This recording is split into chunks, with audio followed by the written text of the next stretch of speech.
Want me to get him? Is he right there? Yeah. All right, we will go call our meeting to order. And welcome Ellen.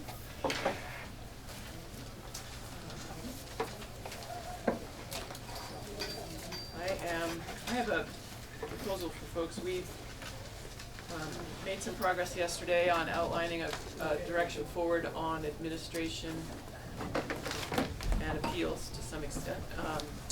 And I would like us today to take up what I'm thinking of as the next big block of this bill, which is some of the things we just took testimony on around forest fragmentation, connectivity, and pairing that possibly with the conversation around the downtown, the designated downtowns and neighborhood development areas as a place to start for today. Does that make sense? I think we'll still look at the table and any other resources that you want to use. You may do the comparison table, which is up here on the board.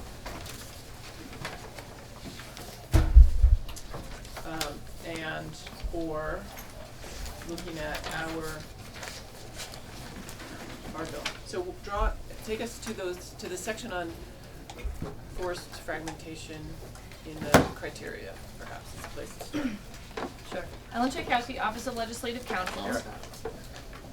On your high-level chart, we have at the bottom of page 1 the comparison of the criteria 8 changes.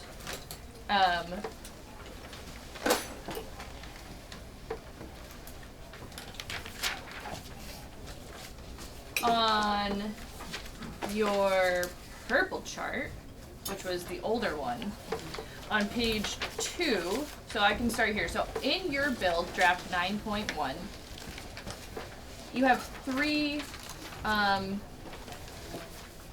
sort of broad proposals related to forest fragmentation and habitat protection. So you have an amendment to criterion 8, and you add subcriterion 8B for protection of forest blocks and subcriterion 8C for connecting habitat. And you adopt an avoid and minimize standard to protect against fragmentation. The joint proposal goes a different direction. They add slightly different direction. They add forest block and connecting habitat to the existing criterion 8 and rearrange it slightly, and requires the board to adopt rules regarding avoid, minimize, and mitigate to determine how that will work. So that's the first piece. Yep. Clarification. Sure. Didn't you take mitigate out of all version? You did, yes. Yeah, it's out. I feel comfortable with what we have. For theirs. Start For the joint. Sure. Yeah. So your proposal is just avoid and minimize. The joint proposal is avoid, minimize, mitigate, but having the board come up with rules around that. Whereas yours is full statutory language addressing it. Representative Odie? Well, I like what we came up with. I remember working hard on this and liking it. I like the committee bill on this one. It's not that far off, and Ellen, can you take us to that in the side-by-side of the legal language? Do you have that? Sure. What page would we find that on? That is at the bottom of page 8 in your side-by-side. And it goes on to page 9. Okay, this is helpful. So we have same definitions. Yep.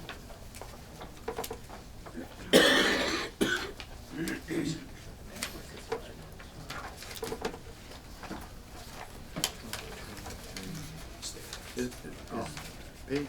Oh, and then the side-by-side takes us to, wait a minute, am I on page page 9. Page 8 has the definitions for forest blocks and connecting habitat. Page 9 continues with the definitions, but then, Yep, and then it goes into the criteria key changes. oh, Go on the back. okay, Page 8. That's the page I'm on. which look, this is similar on page 9, and then, Mark, can I get that? Yes, sorry, here. So the full one? This is the side-by-side document, yeah. 122. okay, so the Backwards is. So page- wrong way. page 10 and 11 is where we find the big difference in the two proposals. So ours is the right-hand column, and it is more prescriptive, actually in the statute, and the joint proposal is utilizing rulemaking to do this. Representative Dolan. I actually favor the joint proposal here because of its simplicity. And I also appreciate rulemaking because of the public engagement process in that. Personally, I feel that through rulemaking and relying on that agency process brings in the technical skill set we need to fully describe and define what we mean by mitigation here. And I rather, my preference, I guess in due respect and deference to a joint proposal that has found a way to balance multiple interests to arrive at a compromise bill or suggestions towards a compromise bill. With that in mind, I favor the joint proposal. There's still, through rulemaking, an opportunity for the use of the technical skill set to establish these definitions and engage the public through the public process under that rule. I would also add one other thing. So the big difference is the structural layout. If you're adding two new subcriteria, there's a difference in the language too. So your subcriteria, forest blocks and connecting habitat, the standard is a permit will not be granted unless the applicant demonstrates that they will avoid fragmentation.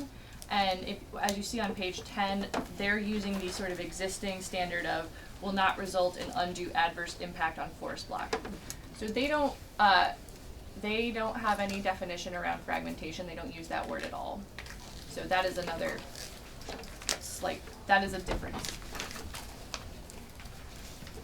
Representative Lee. How similar is H-233 that the House passed to Your language? our language? The only difference is that you took out mitigation. That's what I thought. So That this was is in a- H-233 Yeah. with mitigation. Alright, so H-233 was passed by the House in the last biennium, and the difference is just the mitigation.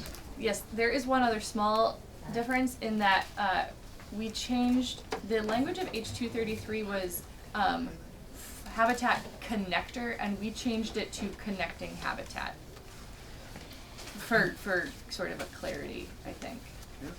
Connecting out from what was it before? Habitat connector, but I don't know if that was necessarily a substantive change. Well, can you argue why it would be and why it wouldn't be? No.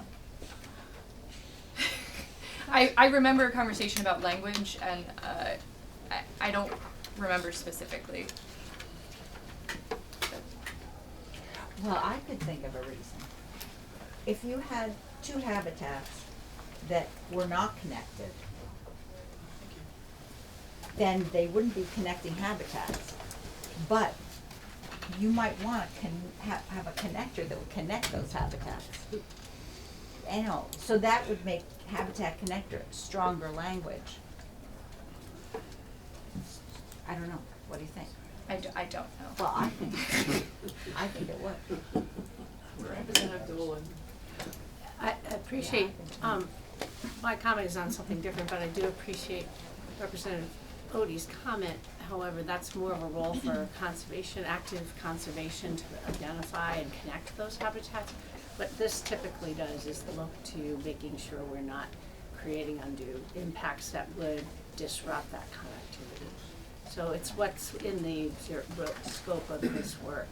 But my question or comment is that I do appreciate both languages recognizing and having definitions that include connecting habitat and forest block. I wasn't aware that we didn't have definitions for fragmentation and even habitat. And I think I would like to modify my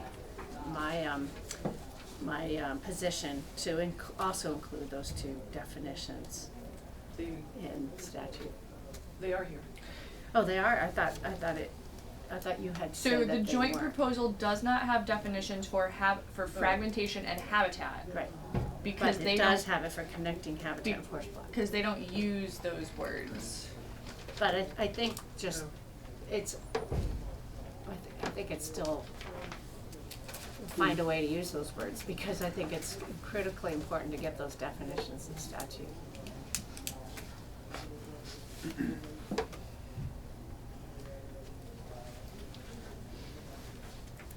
Representative McCullough. On the face of it, when we look at the 116 comparison, it looks like the joint proposal is very similar to ours. Add forest block and connecting habitat. They just put it into criterion 8. We did some subdivisions. But when we actually, as Counsel pointed out, when we actually look at the language, the very words forest block and connecting habitat are not in there. And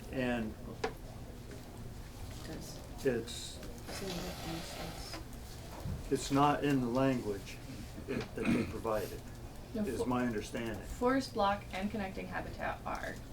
Fragmentation is not. Okay. So that was my point. And fragmentation, thank you for that Sorry. clarification.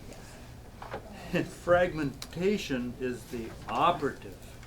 It's what I think everybody is agreeing on, except maybe Ed Larson, that's an issue.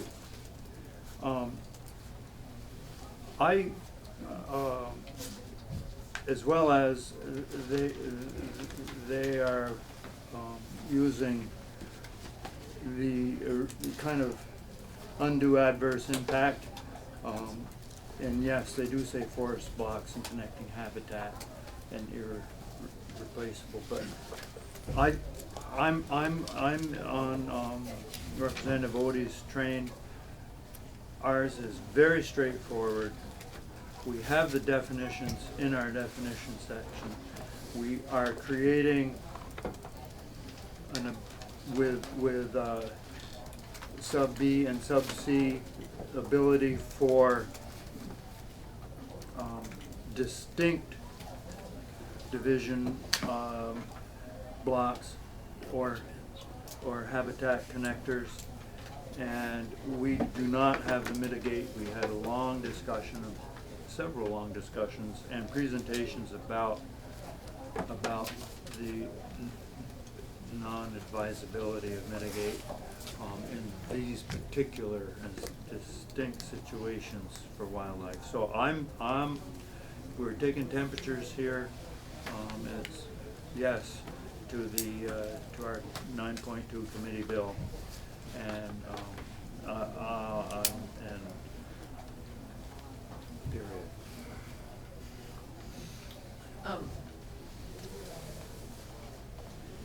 Yes.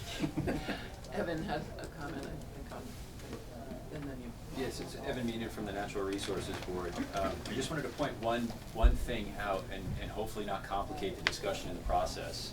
But the committee bill really talks about the impacts of just fragmentation on forest blocks and connecting habitat. The joint proposal just talks about undue adverse impacts on forest blocks and connecting habitat.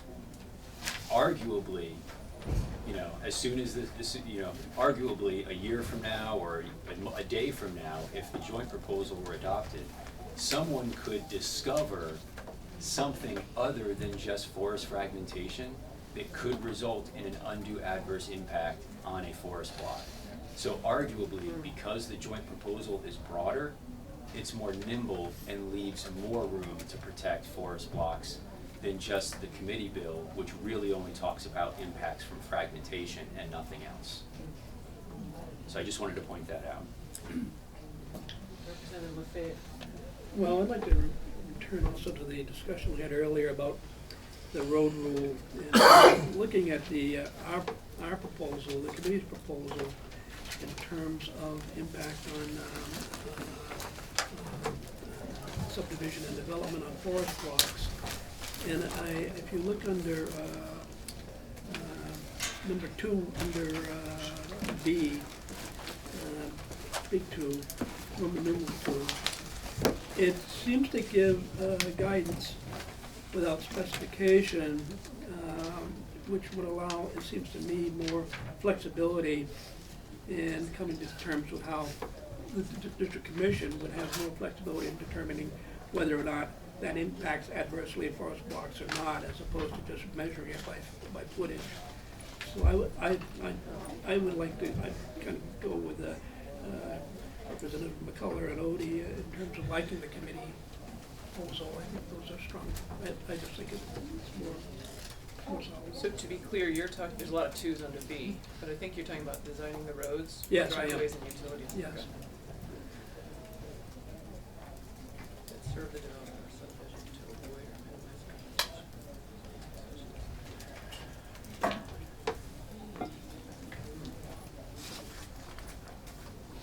Other thoughts on this? Yeah, until Representative Lefebvre brought up this point, I had the way I was approaching it, but I like your comment about that section. Because I was going to propose that we take our section 6001 in its total and then move to the joint proposal on the other side for section 6086. I'm not sure how to reconcile what you said with what I think works best. Could I just add, under the Douglas administration, when there was an attempt to more or less amend the Act 250 as a permit appeals, I mean, the road rule was one of the really stumbling blocks they had. There was a lot of discussion on it, and they removed it entirely because it had the specification of footage. And I think in terms of what we're doing, what the joint proposals seems to do is put it back in play, and so I like our committee. I think it's closer to what came out of those discussions back when Act 250 was first looked at, it was to make changes and reforms and amendments. So, I like our proposal. I like the committee proposal. And so you're seeing it as a instead of the road rule, you have this Yes, it's right. language in there. I'm thinking that would be, that encompasses a rule, and I like the degree of flexibility it adds. I'm not understanding. Well, it's 2,000 feet with what the joint proposal is, it not? Right. And so this one here says, designing roads, driveways, and utilities that serve the development or subdivisions to avoid or minimize fragmentation of the forest block. So I like such designs may be accomplished by the following or sharpening example features on the land, such as roads, tree lines, stone wall, and fence lines.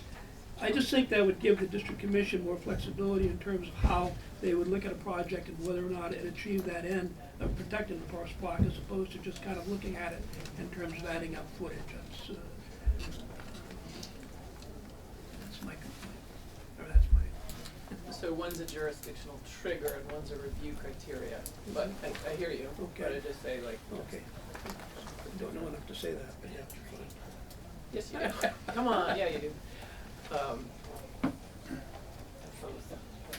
wondering, Mr. Chapman, if you can help us understand, again, you might have already said this to the committee, but since we're now into the details, we did comment that, you know, ours is prescriptive and yours is going through rule to get to prescriptive.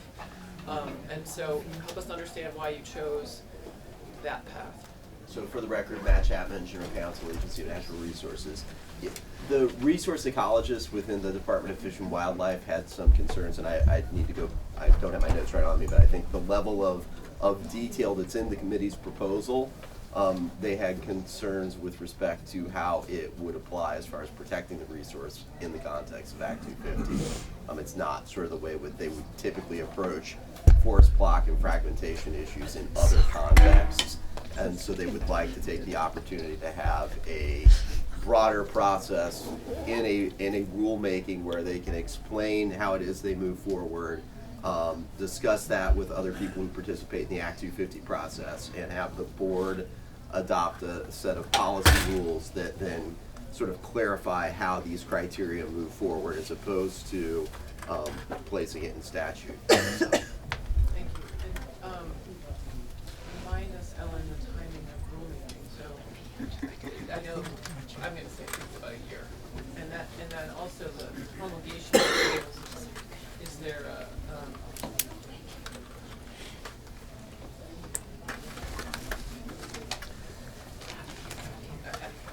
so it says in here, in accordance with the rules adopted by the board, what makes that happen? What requires the board to promulgate rules? Well, it may be, we would have to add a section to require. I was gonna see if there's, so you could add a provision at the end of your bill to require them to begin rulemaking by a certain date and have a proposed rule by a certain date. Okay. That would need to be added. And I'm also kind of wondering if you we couldn't do kind of a both. So use some of our language to provide guidance on the direction that we would like the rules to go. If we chose the rulemaking option, because I think rules are promulgated based on legislative intent, and so the more clear we can be about our legislative intent, the more likely it is to meet our legislative intent.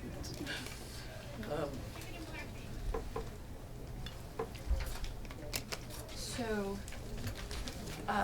what you currently have does give some specifics, regarding the design of roads. But there probably isn't a lot, it would be potentially beneficial for the board to develop rules around more, information on what avoiding and minimizing looks like. So you could add to the end of your bill a provision that they either come up with a guidance document or rules for what avoiding and minimizing looks like more specifically. When you say board, you're referring to? I am, there will be a rulemaking entity regardless of which path you choose in regards to boards. Mm-hmm. So the current board has rulemaking authority, and the future boards all have rulemaking authority. So I'm not picking one. Someone can make rules for this.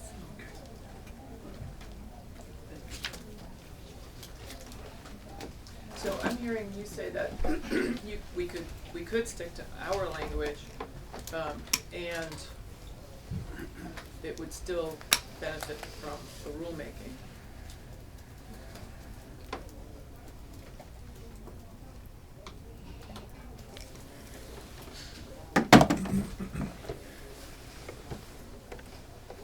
Representative McCullough. At the risk of being redundant, this committee passed, the House passed, essentially the language we have in our proposal, forest blocks and connecting habitat. And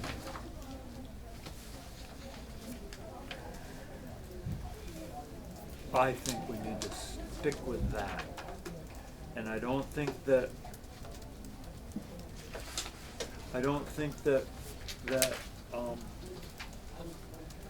adding the rulemaking, unless we then take our language and be prescriptive about what this rulemaking looks like, it leaves the state at risk.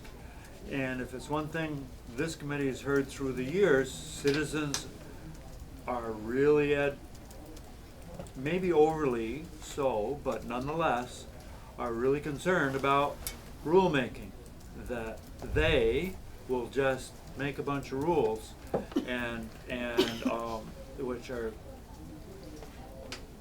not what we had really envisioned at all, regardless of what the safeguards we have in place with LCAR and ICAR. The citizenry is really nervous about rulemaking, and I like our language, and it may not be quite as flexible,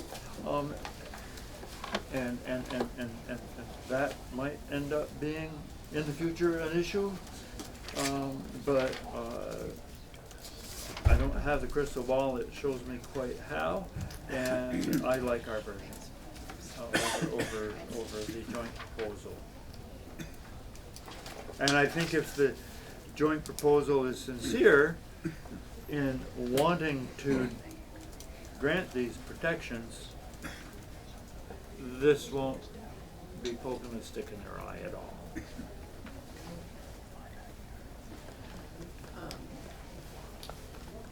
Okay, so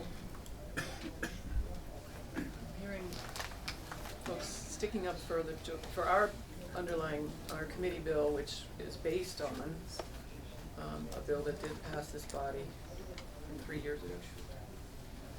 H2, also known as H233 of 2018, I guess. 2017? 2017. 2 years. Yep. Representative Doyle. I do flag, or just mention, which I think adds to your comment, was that we do provide suggestions with the word may on how to avoid and minimize both fragmentation of forest blocks and connecting habitat. So while it appears by the sheer length of the section that we're being prescriptive, it's really helping to define what we mean, legislative intent of the definition of undue adverse impact. Where's your Where May? are you finding that? On page 10 of the 122 document, Little I. little double I, and the same sort of thing with double I, C double I.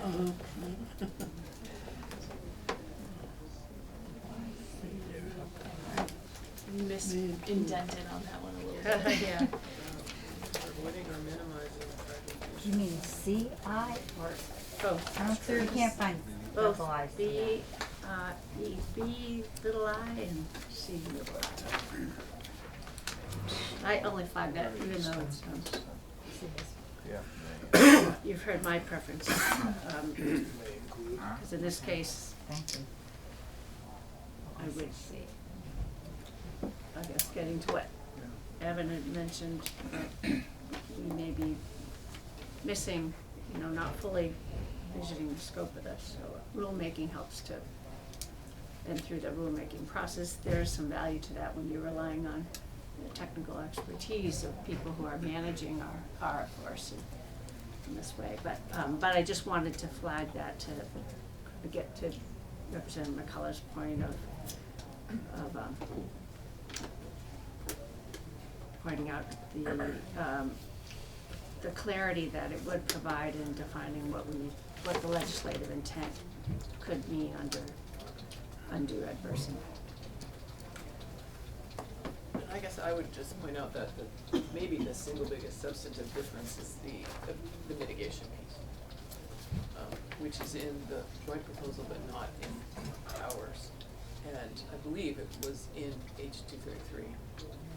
So I think that's something we should take that pretty seriously. And I know we've heard the weaknesses of mitigation. And I just say it's in both of those. So, and I know we had some conversations about it late in the session last year, but I don't know, I'm seeing that as a pretty big difference here. Representative McCullough. Well, being a linear thinker here, we don't even need to get back into that discussion if we choose the committee version, 9.2, versus the joint proposal. If we decide to go with the joint proposal language, then absolutely, I would like to strike mitigated, and stay with avoid and minimize. But so I think the first decision needs to be made, which version are we gonna do, and then proceed from there. If we choose 9.2 version, then we don't need to go back to the mitigated discussion because it's not in it. I guess my point was that the bill that passed the body had mitigation in it. It did. So we're talking about a difference in our committee bills from that. So, I mean, I just think we've talked a lot about how ours is the same as the bill that passed, but it's not quite the same. Yeah, what concerns me most about having no mitigation is, I think we heard testimony last year from a sawmill owner, and let's say it's a business that's succeeding and constantly doing more business, and they need somewhere to store their logs. They have to have a larger concentration area. And so if they try to expand and they're going on any kind of soil that's been used for agricultural purposes, then that would put them into a whole nother process. It would trigger a 250, or it would mean that without mitigation, it means that they wouldn't be able to do that because they couldn't mitigate it. It seems to me. So that's a different section of the bill. Okay, but I'm just wondering if this is going to touch on that. We will get to that. All right. But that's a different section of the bill. All right. Around ag soil mitigation. Okay. Specifically, this is for the forest blocks mitigation, whether we want it in for this Thank you. criteria. Yep.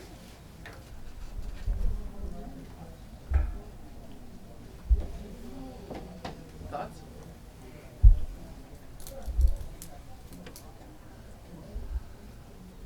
After thinking a little bit more about this, I could go along with the committee version of this. I do like the simplicity of the joint proposal, but I'm having difficulty figuring out how you put the road piece into their piece. Regardless of which way we go with this, mitigation needs to come out of this. Mitigation needs to come out. Yeah. Yeah, and I'm gonna put you a little on the spot, Matt, but you're our new fresh eyes on this, and I'm curious about where you might fall. Sure. I have been thinking about what to say, but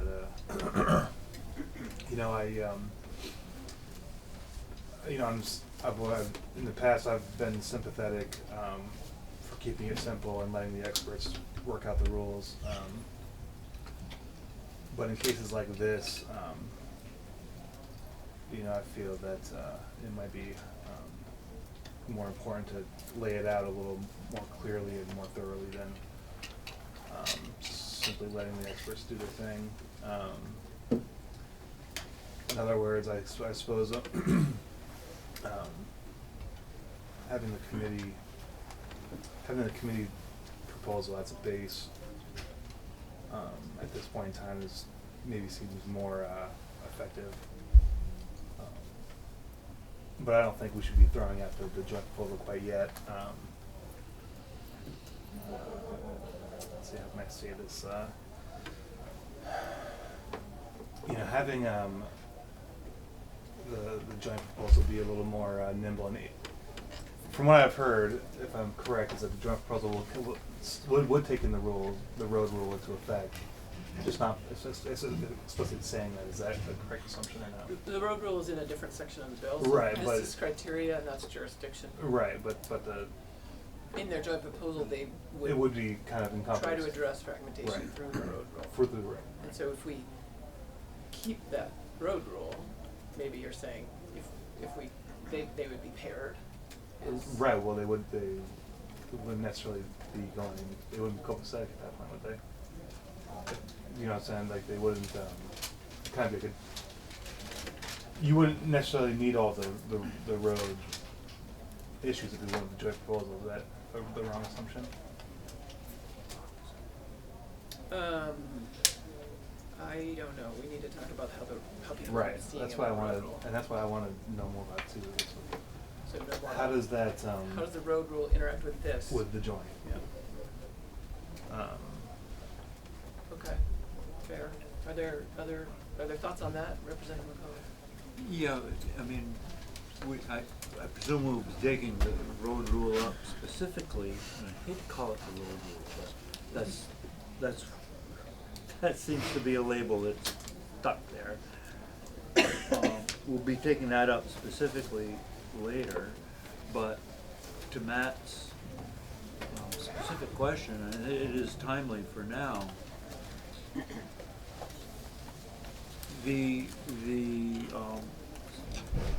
I don't think so. The answer is I don't think so, because there are currently large tracts of land in the state of Vermont that are not covered by Act 250, and there will continue to be. And the road rule can end up protecting pieces of property that will not be covered by Act 250, even our new enhanced, if you will, version. And so it would remain it would become another jurisdictional trigger that otherwise wouldn't be applicable because of forest block, because of the jurisdictional trigger of forest blocks or connectivity. So then there isn't the automatic assumption that, well, it'll just be folded into the Act 250 part, because there'll be a lot of land even so that's not covered.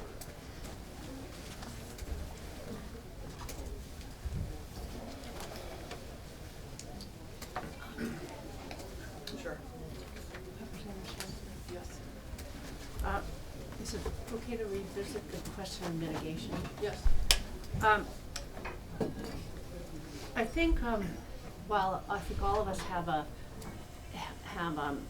are interested in the sequence of avoiding and minimizing and what that can do in terms of trying to provide direct benefit to the very landscape features that we're interested in this case, both forest block and connected habitat. I just want to make sure that we're fully aware of the consequences when you eliminate mitigation from that sequence.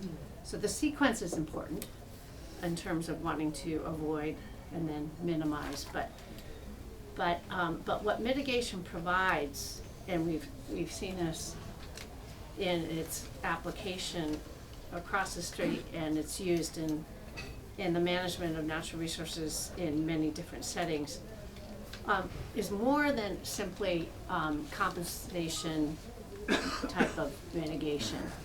It also includes repairing, rehabilitating, and restoring the affected environment. It also includes reducing or eliminating the impact over time. through preservation, maintenance, and change in operations. It also means, it does mean, as what we're probably more familiar with, the compensation for the impact through replacing, enhancing, or providing a substitute for that impact. And it also includes monitoring to ensure that the corrective measures or the measures we've taken, the steps we've taken for mitigation are in fact working. And so again, rulemaking, and why I think having a nod towards the joint proposal, because it does include the road, a version of a road rule. It does focus on what we're trying to achieve, and it is trying to find that balance across these multiple objectives. But we ought to be just mindful of removing that because of the, are we setting ourselves up for not being able to take advantage of the positive elements that mitigation does provide? Representative McCullough. Astonishing. No one's astonished. I'm sure.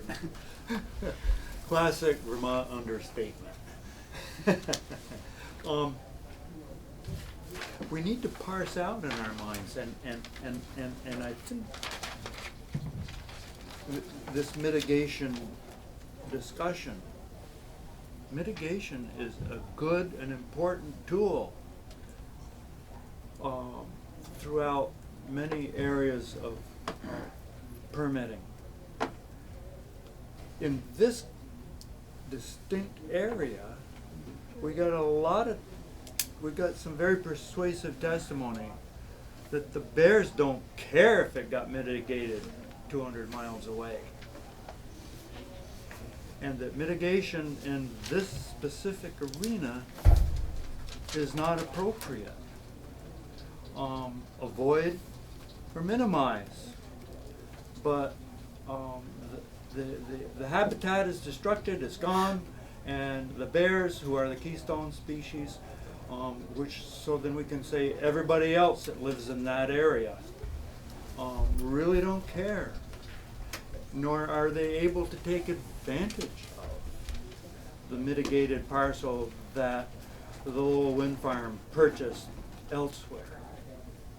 So that's why our committee took it out of the H2 33 bill of several years prior, and why you don't see it here. It doesn't mean we don't want to mitigate for sawmills, or we don't want to mitigate for construction projects on ag soil. It means we're doing it in this distinct instance. And so not to devalue the value of mitigation per se, but only in this instance.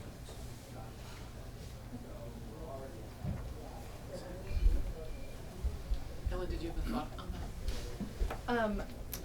My thought was just to clarify that currently both your committee bill and the joint proposal have a separate road rule, which is a jurisdictional trigger. And the reference on this page to roads is part of a criteria, so that's something that the developer has to address and consider in their application. So there,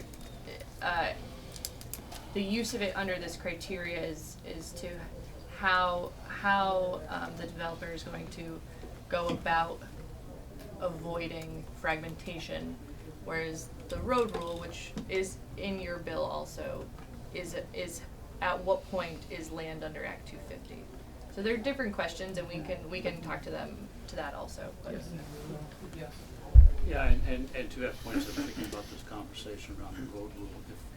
If we're going to keep the road rule in some form, then I go back to my original position of the definitions from the committee bill, but then the permit conditions and things like that under the joint proposal, but eliminating mitigation. So just so I'm clear where I am. I'm sorry, I missed that. And need to, could you say it again? It's not clear, it's not clear yet for me. Well, 6001 is the definitions. Keep that, right? For definitions. And then we take the issuance of permit conditions and criteria from the joint proposal and eliminate mitigation from that.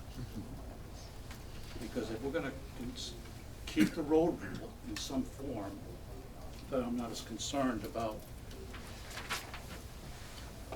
designing roads to the issue that Representative Faith brought up. All right, I guess I see them pretty differently, because one is a trigger and one is review criteria. Maybe it makes sense to talk about the road rule or not. What do you guys think? It keeps coming up. Unless folks are ready to do a straw poll on preferences here, because I'll say what we're doing right now is we're working towards giving Ellen incrementally guidance on which sections are gonna look like what, so that we have a draft bill on next Tuesday to look at. It doesn't mean we're fully committed. We could still open up a conversation about things, but we need to keep this train on the tracks, and one of the ways to do that is to go through the sections, do a straw poll. Right now, if I ask you, are you ready to, okay, I'm not gonna ask if you're ready, but if I ask you to choose the underlying committee direction or the joint proposal direction. Harvey. Yeah, I think that mitigation should be an option in there. I don't like to take that out, simply because, you know, we're talking about somebody's assets, and mitigation has always been an option for most projects, and I would like to remain an option. I almost think there's another argument, which is that this implies that the development will happen, and that it's possible to avoid and minimize. And when you put mitigate in there, you're sort of saying you can't avoid or minimize, but you can we've heard testimony even today on pay to play, you can buy your way out. And so I think this is saying we could coexist if we have guidance for the development. My devil's advocate case of that, but. I guess I'm gonna have to read it again. Everything is, has its complications to it. Yeah. So. Representative McCullough. So, to the question of, this isn't a final commitment, we're taking temperature so that Ellen can create, for purposes of the next draft, and I think that method really is, thank you for making us aware of that, and for the purposes of the next draft, I support the committee's version in the side-by-side of forest blocks and connecting habitat. And I'll just add that should that prevail for the time being, the mitigation thing is back on, can be back on the table. I mean, it doesn't have to, so it's not, that isn't cast in stone any more than any other. But this is a preference for the time being, and I support the committee, the 9.2 version this time. Okay. Others? I mean, are these two proposals so, opposite that they couldn't be folded in a little bit with each other, or is that not a, and the reason why I'm thinking, is that not a possibility, or? They're pretty close. They're pretty close. I mean, they're right. trying to do some, I'm gonna say, Right, they're trying to meet the same goal. Without saying so much. And so we're trying to figure out, I think, which one does that better. Right. My point is Yeah. that as much as like I said before, enjoyed the rules process. Enjoy the rules process. Mine was all of Especially us. with independent contractor legislation. But it does help to be more prescriptive. And so I'm wondering if, I'm okay with Jim's, start with just the committee proposal, but keep in mind that, maybe the joint proposal, but, with more specifics, would be, a fair way of going about it, and maybe the administration would I don't know if they'd be opposed to that or not, but you know, not necessarily half and half, maybe a third and 2/3, you know, Okay. bit of a compromise, just so, you know, we're trying to cover the same things, but be a little bit more specific about covering what the intent is.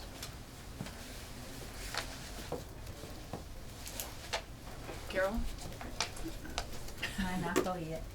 Yes, you can. Is anyone else ready to speak or just vote or, yeah? Well, Lee? you say pay to play, and that makes mitigate pretty bad, but I think there are times when it might be, so I would be all for leaving mitigate at this point. Okay. Doing That- what with it? We I'm could sorry, do, I didn't so hear. we could have mitigate in either option.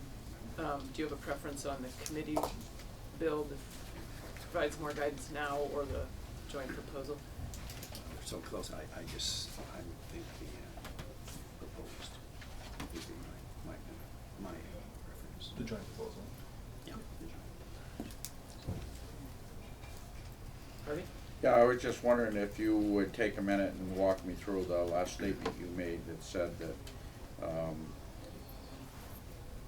this doesn't really need to be mitigated because the project is going to happen, so Oh, I think, I wanna yeah. understand that. Sure. Well, I think, if you've triggered Act 250 and you are then being reviewed under this new forest block fragmentation criteria,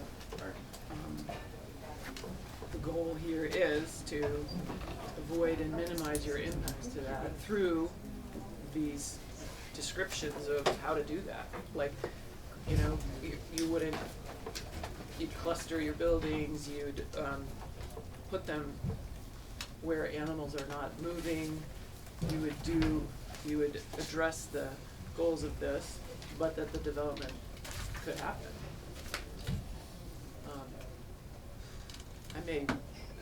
That's the way I'm seeing this, is it's providing guidance for how to address these natural resource concerns in the face of the development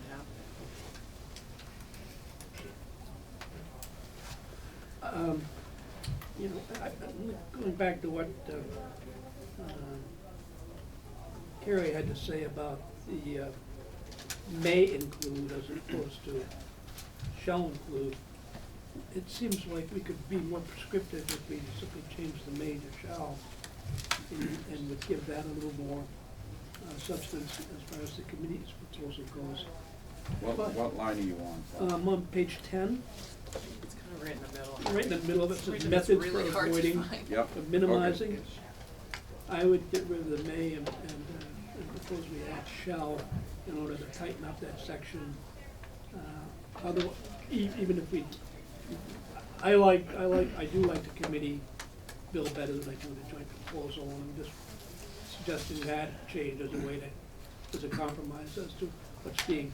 Does it make sense to take the may out and not put anything and just go from block include? Does that make a sentence or is that, it doesn't, if you just took may away? Forest block, including. Yeah, methods for avoiding include. Yeah, I like that myself, rather than may or shall or will. And there is the presumption that include means including but not limited to. That's our statutory construction, so. And if the shall is there, does that change that, or no, the including still covers that? Okay, so I'm hearing Paul sort of sticking up for the underlying committee bill. Your name over there. Okay. Others. I have McCullough Hill and LaFave in the committees and Morgan in the joint. I joined Paul with the committee bill. As it's written. Yes, I'm okay with the include change that you brought up. I think that's, Okay. makes it really helpful.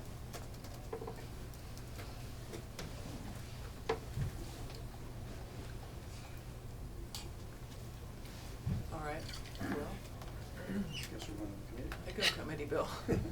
Okay, committee bill and trying on that change. Dolan? And I was simply going to suggest whether we want to add some clarifying language to describe that sequencing.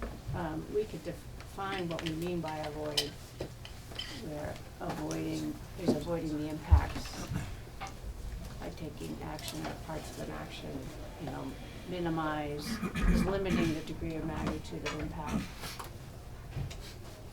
Or we could just assume people know what those definitions Well, the are. development, for avoid, it says, will avoid fragmentation through the design of the project Great.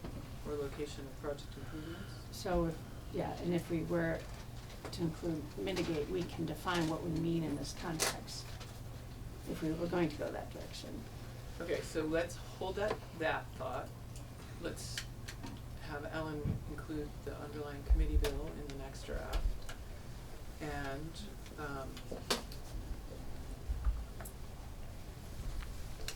folks, in my mind, I had planned for us then to go to the downtowns conversation next. We're finished with this fragmentation. Do we want to talk about the roads Just first? one more. I don't know, that's a question, and what, yeah. Just out of curiosity, I can't remember from previous testimony whether or not, the joint proposal, is it was just a piece of the bargaining chip, was that having mitigated in there? We'll probably find out. Yeah. That's what I figured. I couldn't remember if I just unremembered. Carrie, you wanted to go to road rule next, or? Yeah, since that was, I think, relevant to this context of this, wasn't it? Yeah, it gets us to jurisdiction either way, so we can go to the road rule and then do downtowns. Fine, me. People are ready for that conversation. Alright, the road rule is on page 2. The road rules are on page 2. Bless you. Which two, of the side by side? Of the side by side, yes. So,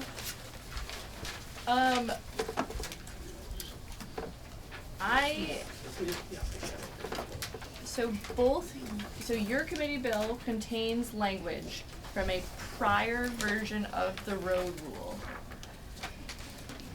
We began the conversation, I think, in late April, and I pulled this language from a prior version of the road rule, and I don't know if it was the last and final version of it before it was repealed, but it is a prior piece of language from the early 2000s. The joint proposal contains different language. I do not know why the joint proposal is phrased in the way it is. As you can see visually, there are a lot more words in theirs.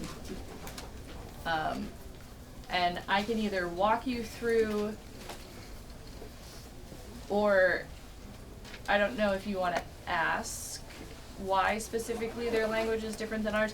Obviously, the largest, there is a large difference because yours addresses roads more than 2,000. Yours addresses roads more than 800 feet, and theirs addresses roads greater than 2,000 feet.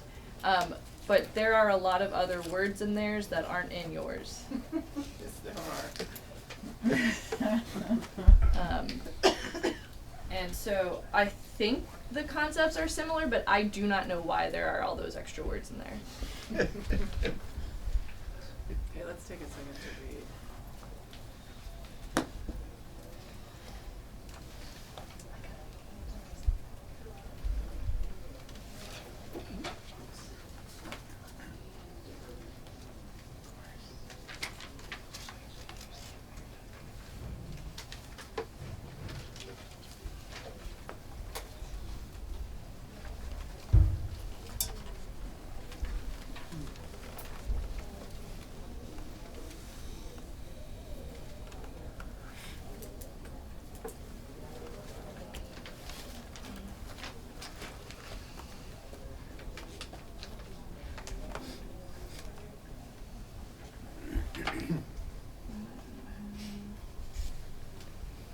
does person also mean corporation?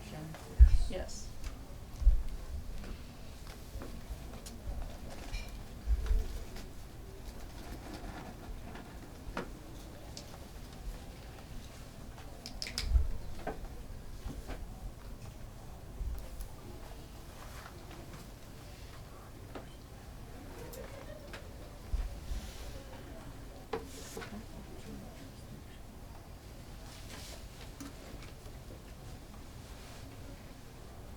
Representative McCullough.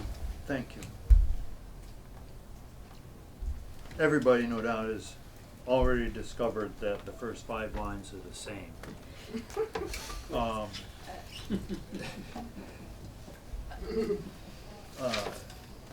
Counsel is taking exception Council's not to that. agreeing with that, so. Council does not agree with that. Okay, would you help me understand where that is wrong? Cause Sure. I don't wanna mislead it. The construction, your version says the construction of improvements for a road. Their version says the construction of a road or roads. So, I don't know if that alone was an intentional difference. In Act 250, we often use the phrase construction of improvements, and that includes any activity which is principally for preparation of plans and specifications that may be required. So there's a definition of that phrase in Act 250, and I don't know if the phrase construction of a road is intended to be purely limited to the road and not any adjacent infrastructure or ancillary facilities. I don't know if that was intentional or not. And it's one of those eye and brain tricks, you know, for me, and that's a very constructive comment about those two. So we need to bear that in mind. Going on from there in the joint proposal, I think the joint proposal addressed the shortcomings of the previous legislation, and which resulted in a lot of parallel roads on a parcel that were 800 feet, and the joint proposal adds all the driveways and ancillary roads that are part of this construction to equal in combination greater than 2,000 feet, and so I think that part really, I think that part corrects an issue that the old road rule ended up creating problems, and it corrects that problem.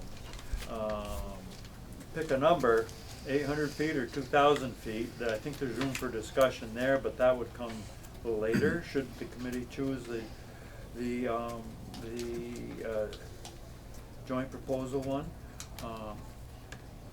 And I think it also goes on to make sure that we understand that there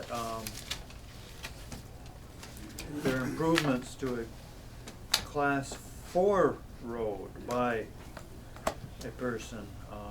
And now I'm not sure if a private person is distinct from what we understand a person to be, which, but, so that's some more discussion.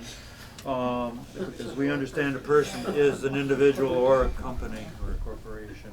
Or the town. Yeah. Or the town. So, but at any rate, blah, blah, blah, Jim, I like the joint proposal better. It gets away from it gets away from the failing of the original language that ended up getting repealed. And it gives, should we choose that, it gives us an opportunity to then maybe wordsmith that proposal, joint proposal. I support that one, for the temperature taking. So I have a question for either our council or the A&R council here about the last sentence. This subdivision of the joint proposal. This subdivision shall not apply to a state or municipal road or a road used exclusively for agriculture or forestry purposes.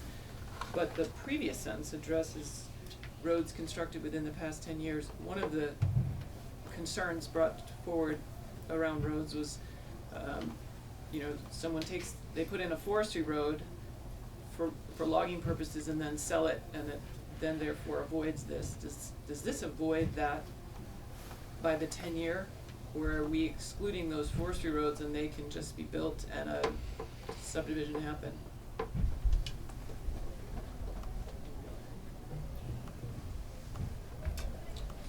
Any lawyer in the room? Evan Meenan from the Natural Resources Board. Ultimately the judge is gonna be the one to decide, but I think what you just identified as a potential area of litigation.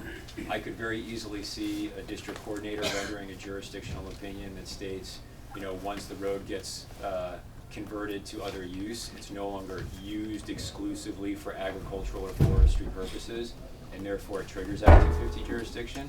I could just as easily see a jurisdictional opinion like that getting appealed all the way to the Supreme Court. So if the legislature, if the legislature wanted to avoid that, it could just specify that that last sentence does not apply to agricultural or forestry roads that are later converted to other uses. That's easy enough to do. Jamey, Fidel? Jamey, Fidel, Vermont Natural Resources Council. I agree with Evan. There's case law on this where there has been application of Act 250 to roads that were then converted for development. I think your suggestion on that clarification would be helpful in that regard. But the words exclusively for forestry would then protect that use. You can go then a step further and say it's your intention that once it then converts over to intended development purposes, it would fall under jurisdiction. I don't have a problem with that proposal or definition. Okay. So can I just take a general temperature check and say we're interested in putting the joint proposal in at this point, and with that clarification that we just articulated around a converted road would be under the jurisdiction.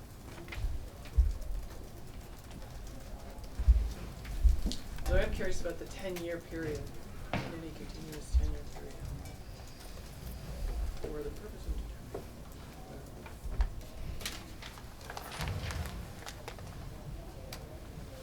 So that's like if someone puts in 200 feet a year for 10 years.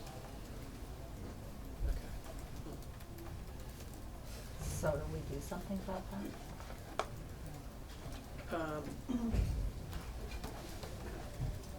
My inclination for now is to unless do you have a comment about it now? I would leave it the way it is, and then we'll review it when we walk through the draft. Okay.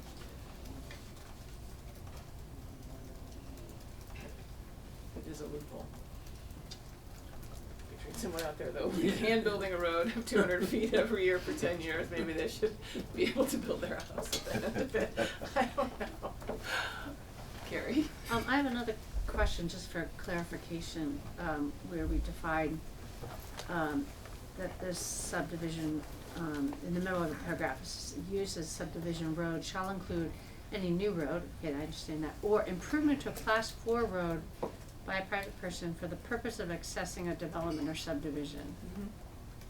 Mm-hmm. And what if there's an existing house and that class 4 road is being, class 4 roads across the state are not maintained well, but if you end up doing some sort of maintenance so that private individual does maintenance to access an already existing house, does that trigger Act 250?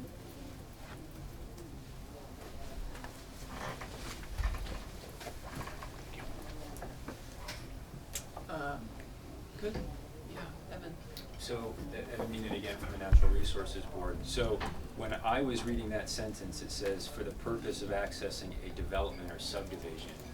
I assumed that was supposed to incorporate the statutory definitions of development and subdivision. So if there was one person who had a class 4 road leading to their house, and the house didn't meet those statutory definitions, and they were having access problems and wanted to improve it, Yeah.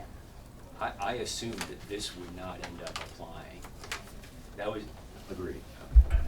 I think Carrie's asking about the next development down the road. No, I'm asking about that The existing. existing one. Oh, really? right, so unless the existing one met the definition, the statutory definition of development, or the Which I don't statutory definition, know. it's fairly long, unfortunately. Well, But this it's is the basically middle the of it. construction of improvements for a commercial purpose is the broadest category of development. And a subdivision is the creation of a certain number of lots within a certain number of years. So accessing So if it was a just, homestead already yeah, there. I'm just a guy and I've got my house out in the middle of the woods on a Yep. class 4 road and it's impassable during certain times Yep. of the year and I want to improve that, I would not see this as applying Okay. that situation. Can I ask, do you find it problematic that the word development is in this part of the definition of development? Because it kind of like, I feel like it's A redundancy? well, we are in the definition of development right Right. now, and I think that it possibly creates ambiguity, because this is a development. Right. It's It's a bit of a not- circle. Yes. Right, I can't disagree with that. Okay. I'm just saying I assumed that the selection of those words, development and subdivision, was intentional by the administration of the NRC. Does either the administration or the NRC want to comment on that last statement by Evan? Yes, they were intentional. Yeah. Great, okay. I just wanted that clarity because I have examples of this in my district, so it's. And to Ellen's point, I think the question, the phrase accessing, I assume that was intentional. In other words, the road, the construction of a road, it constitutes development if it's accessing another development as statutorily defined, or accessing a subdivision as statutorily defined. That's what I assumed, how I assumed this was designed to function. So, I'm hearing an interest in keeping this joint proposal in and possibly addressing that concern around definition of development being used in the definition of development, the word development. Mr. So we yeah. could be more clear and just kind of state what you just said, and that would clear it up. Well, no, because he used it again. But, Mr. Stanak. Just very briefly, having dealt with the road rule a million times, I would just make a very friendly suggestion to the VNR proposal. We were talking in line 10, the phrase of accessing a development or subdivision. The term subdivision does have specific meaning in Act 250, a project of 10 or more lots. I would suggest you take language out of the committee bill where it's the traditional language of the road rule. The road is related to the sale of land. So in other words, in line 10, it would read, construction of a road by a private person for the purpose of sale of land, including roads that will be so on and so forth. So just drop the phrase that says of accessing a development or subdivision and plugging in of sale of land. Okay, we're looking at different, you're looking at the draft, the language from the joint proposal directly. Yes. Access to, Access to, oh, no, that's. no, you're on the wrong definition. Yeah. We're over here on road rule on page 2. I'm not the only one who's lost. So, Right, so that was After some, the 2,000 feet period, and then what oh, does it as say? used in this subdivision, roads shall include any new road, is that where you are? so in I have yours, person. in connection with. Something like that. Yeah, I think that would. It's wordsmithing. All I'm saying is that if you look at the committee version of the road rule, it tracks with the old version, which uses the phrase relative to the sale of land. And then going to the joint proposal here in line 10, that phrase of accessing a development or subdivision will lead to some confusion going forward, because subdivision in Act 250, other definition in section 6001, subsection 19, a subdivision is creation of 10 or more lots. So it's better to say in line, I think at least, in line 10, the phrase, drop the phrase of accessing a development or subdivision, substituting language such as Matt was just suggesting. So I think rather than saying for the purpose of accessing the development or subdivision, you say in connection with the sale of land. And I think that accomplishes what. I mean, that does change the function of this rule, so it's significant. Well, sorry, Ed Meenan again from the Natural Resources Board. It's pretty close to the second line of the committee bill, which just says incidental to the sale or lease of land.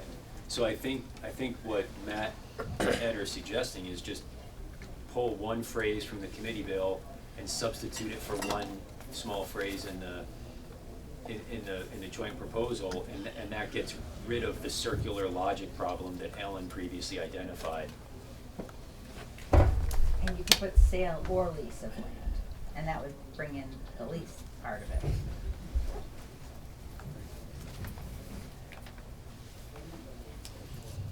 Right? Okay. Well, what does that mean, incidental to the sale? When does the sale happen?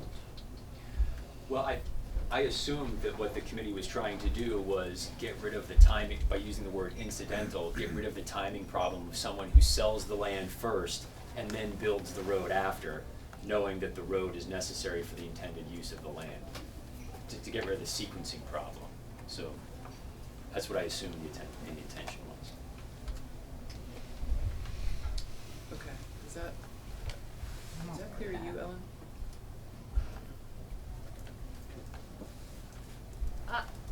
I am clear on what your bill says, and as I stated, I am not certain I understand the joint proposals language. Okay, so we need you to be able to understand that. And so, I think if we put it in there and we all try it on, that'll help us all understand it. And then the question of relative to the sale of land, I think let's try that on too. We'll just see, and Carol says sale or lease. In connection with the sale or lease of land. After the sentence that ends 2,000 feet, then it says, as used in the subdivision, roads shall include any new road or improvement to a class 4 road by a private person in connection with the sale or lease of land. These are the accesses. That's what I see. And then you could think.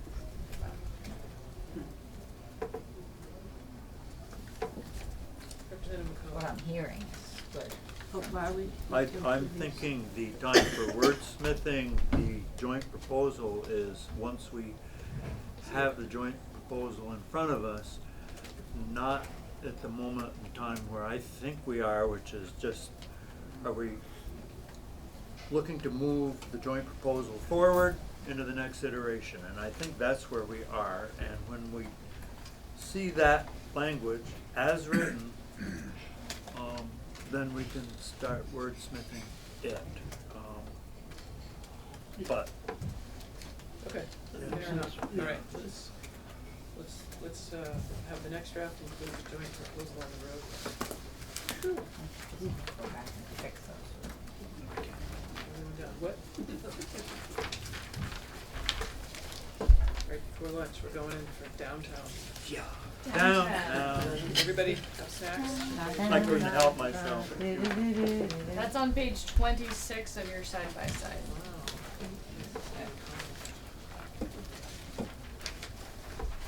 Exemptions in downtown. So,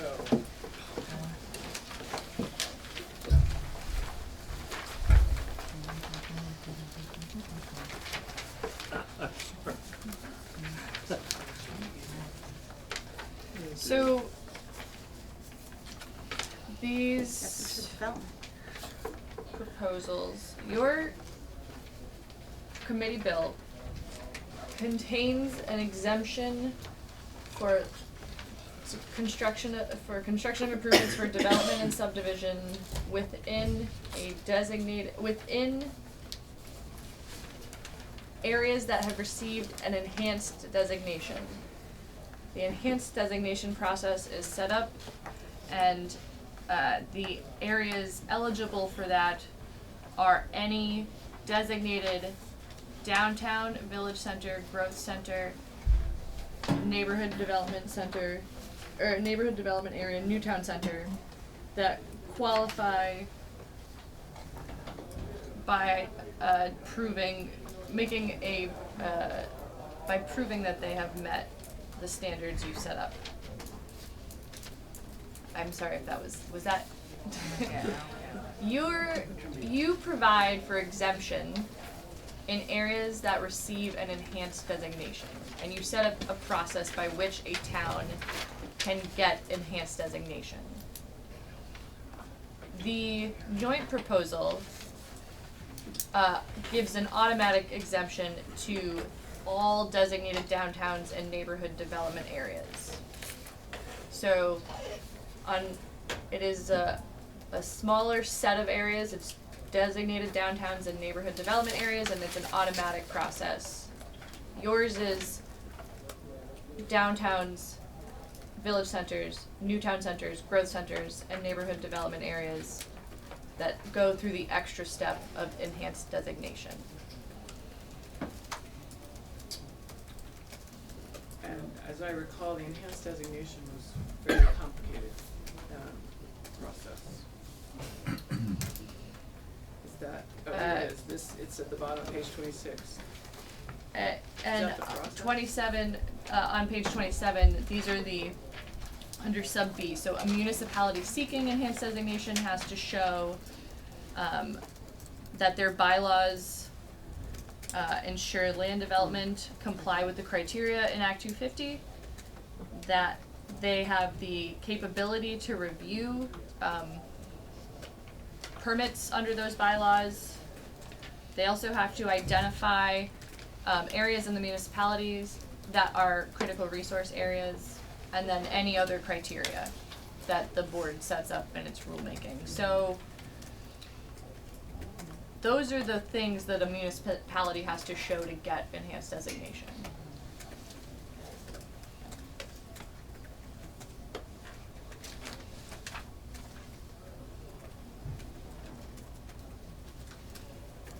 And then the joint proposal, is there parallel requirement that the town has adopted bylaws that support statewide land use planning goals? In order to become a designated downtown or a neighborhood development area, you do have to have bylaws, and that is a process that is established. You have to have bylaws, but do they have to support the statewide land use planning goals? Yes, but they are, the two different areas have two different sets of requirements, and I can't speak to them in detail of them. I can't speak to the details of them. Okay, I think we need to know that. So how can we best find that out? Matt, is that a question for you or for Chris Cochran? So Chris is the best person to give you sort of a detailed sort of understanding of what's going on. I mean, I'm happy to point out, or, you know, I think Ellen and I can provide the committee with the statutory criteria by which these entities have to present information to the downtown board in order to get their designated status. Start there. Representative Odie and then McCullough. Well, it was a follow-up to what you were saying, and I might be confused here, but I mean, must the bylaws meet the land use statewide planning goals? Okay, where you asked, must the bylaws meet the land use statewide planning goals? We could say must meet the statewide land use planning goals as they exist in their whatchamacallit, you know.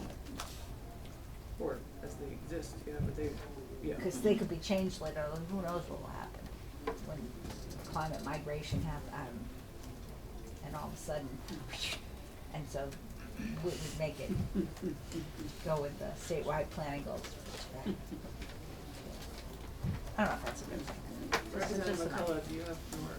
I've got questions for Matt and the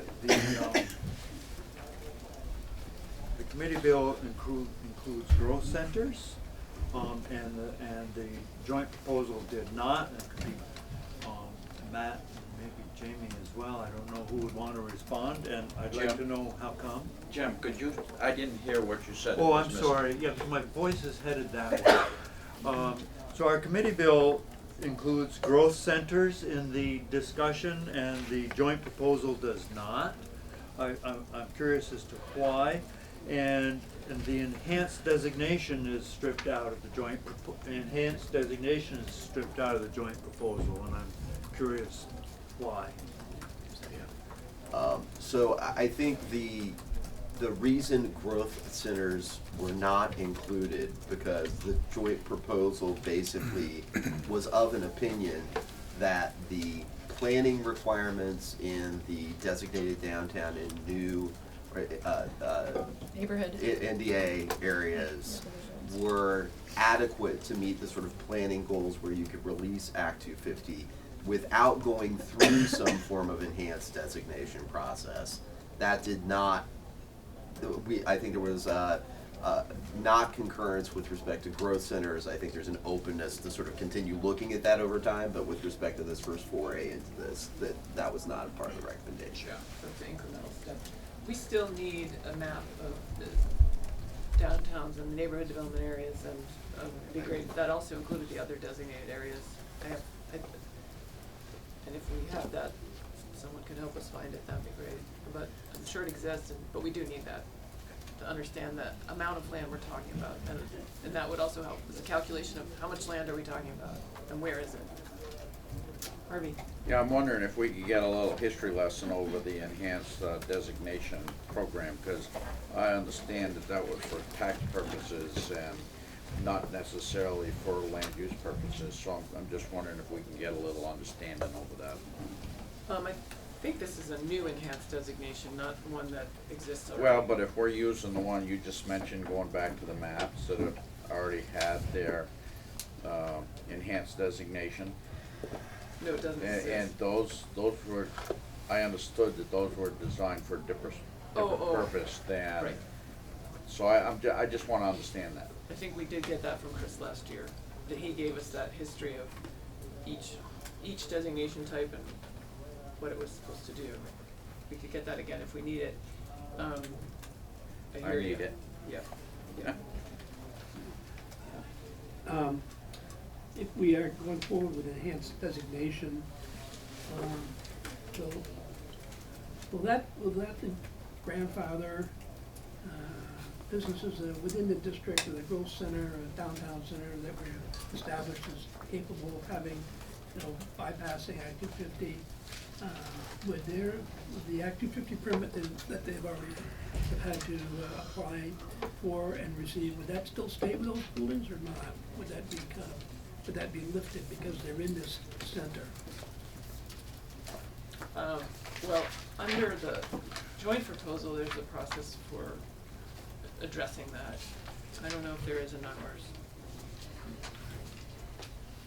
Here it talks about, to get to your question on the joint proposal, you'll see on page 26 on the left-hand side, it says previously issued permits for developments or subdivision located in the downtown area or new neighborhood area shall be extinguished.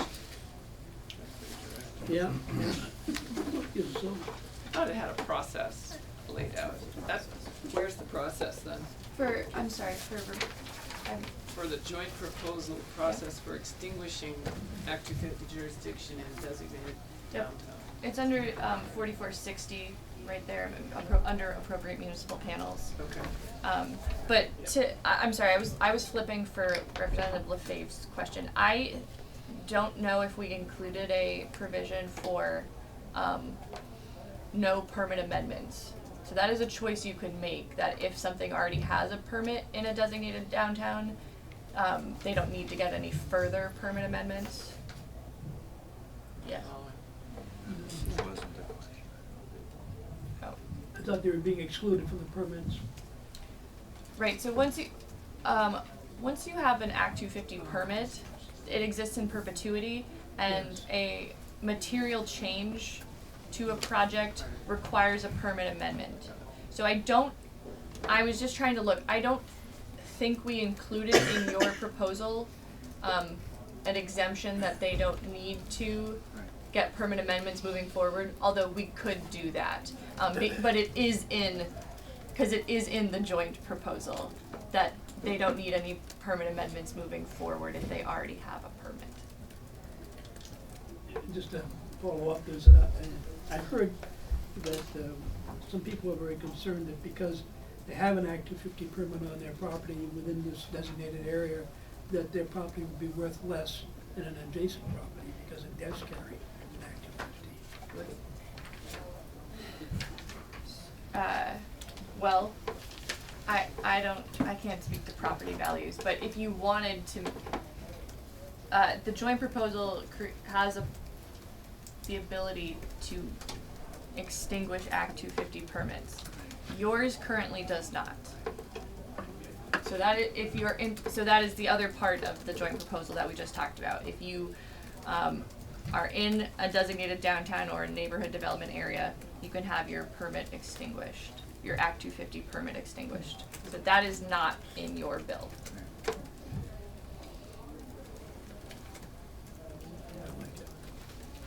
Carrie, You like it?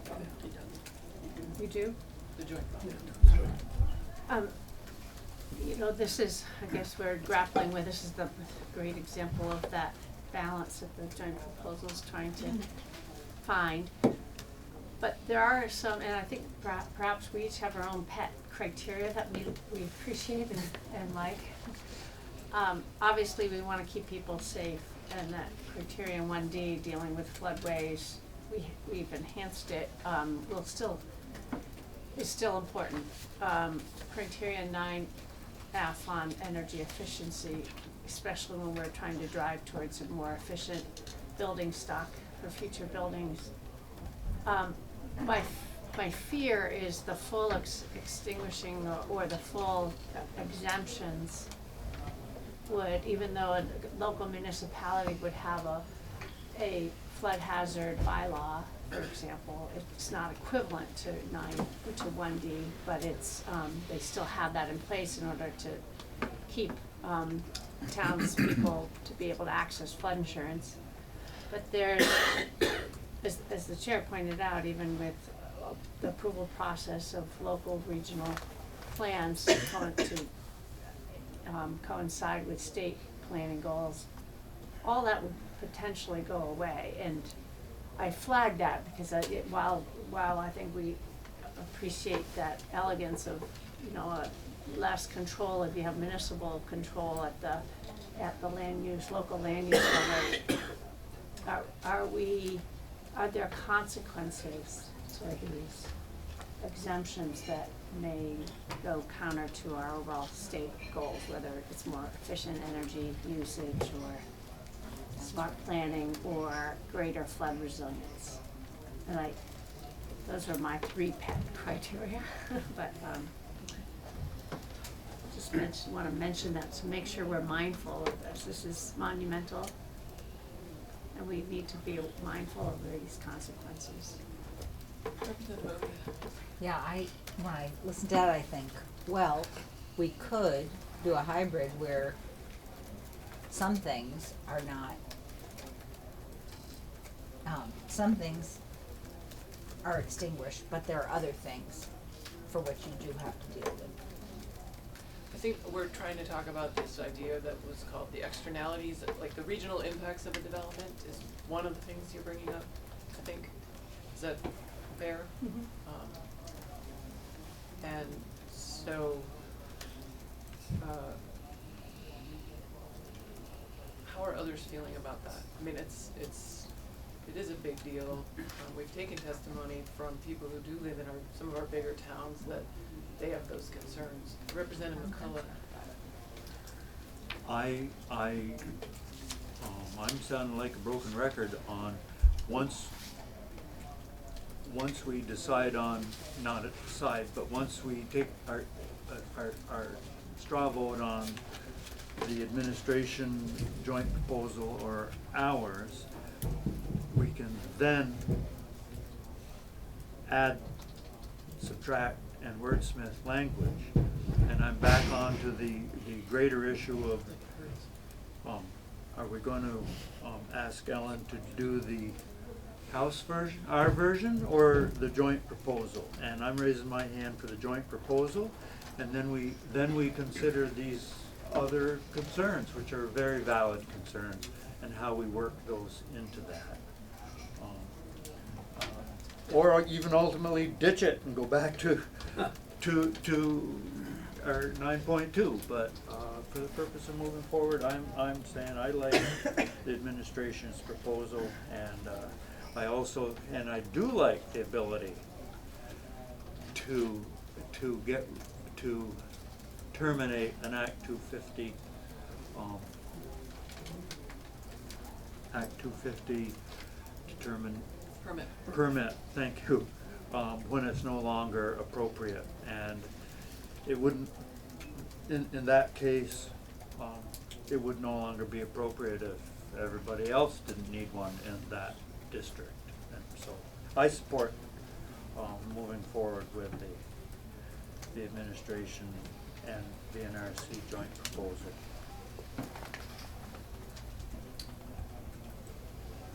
And then, okay, yeah, I mean, the fundamental concept is in both bills, and I think that the joint proposal addresses some of the concerns that came up for us last year in looking at it. So I would agree with Jim that we keep the joint, or we go to the joint proposal and see where that takes us. There are other things in ours that would then need to be addressed, but Carrie. And I too agree. While I mentioned in my precautionary statement about being mindful of the consequences, I too favor the joint proposal. I think that this is clearly that balance to protect forest block, connected habitat, working landscape issues, and the balance is greater Act 250 relief in the designated areas that are so described here. I missed a lot of this, but on a rare occasion that I agree with Jim. Go along with him today. You missed a lot of this conversation on this topic. I did. Oh, yeah, okay. I had another committee. Yeah, okay, we can, do folks agree? We'll move forward with this one in this bill. This fabulous work this morning, committee, and take care of yourself, have a healthy lunch, and get ready for 10 minutes after the floor to do more of the same. I recommend getting outside in the sun.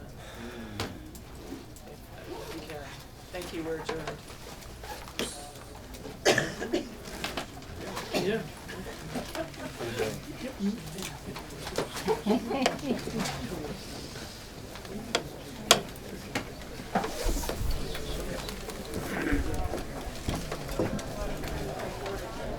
There will be cake. Thank you, Counsel, good job. Oh, and there's cake if you stay to the end of the day.